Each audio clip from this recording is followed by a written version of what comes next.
put posts up on my community page about how many times it took you to pass your driving test, and a lot of people say they passed first time, and it's great that's the case.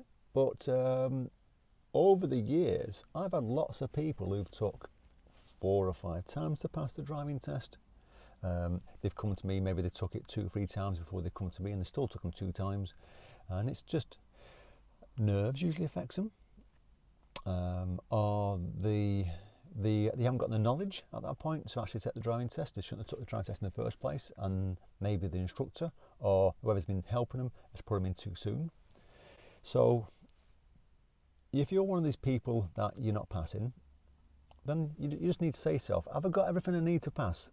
So when I'm on my driving test, is it the fact that when the instructor says to me, when the examiner says to me, I want you to reverse into a space, I know what I'm doing? Because if I'm failing for a manoeuvre, then obviously I need more practice on the manoeuvre. So in which case you shouldn't have took your manoeuvre, you shouldn't have took your test. That's what you've got to say to yourself. If you're driving on dual carriageways and you're driving like it's your first time on the dual carriageway very slowly, and it's to say a 70 mile an hour road and you're driving at 35 miles an hour because you're too scared to go at fast speed, then you shouldn't be taking your test because you'll be too dangerous on the roads. You'll end up fluking the test at some point and having a serious accident by someone driving to you from the back.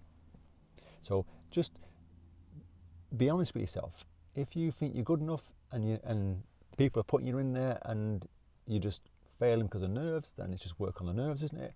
But if you're failing your driving test because you're not ready, then you've got to be honest with yourself and just say, well, I need to work on these faults, because if I just keep putting in for that test without practicing and working on and trying to improve the way I drive and trying to get a better standard of driving, then eventually you're going to get there, but it's going to take you a long time.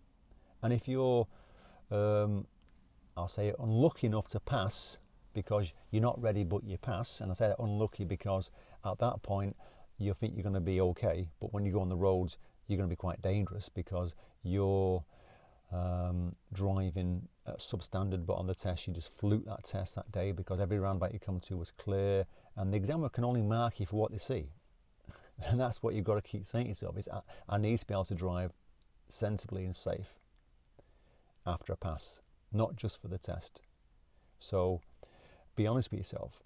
And some people might like what I'm saying here, some people might not like it at all. They think, oh, I think I'm being unfair by saying that. No, I'm trying to be honest with you. If you think deep down you're good enough to start a test, then great. And if your instructor's saying to you, you're good enough, then great. And if it's just the nerves, then work on the nerves. Go get an online course and concentrate on nerves so that you don't fail your next one. But if people are not giving you the honest truth, and you're taking your driving test and you're getting 2, 3, 4 seriouses or lots of little faults and a serious, and it's not the nerves, then it's got to be the standard of driving.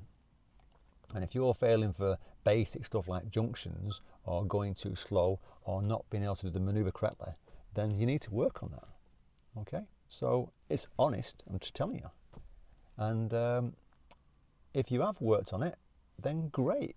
Take your tests at that point if you think you're good enough. If everyone's saying to you you're good enough, do a few mock tests with a different instructor to see how you handle the pressure.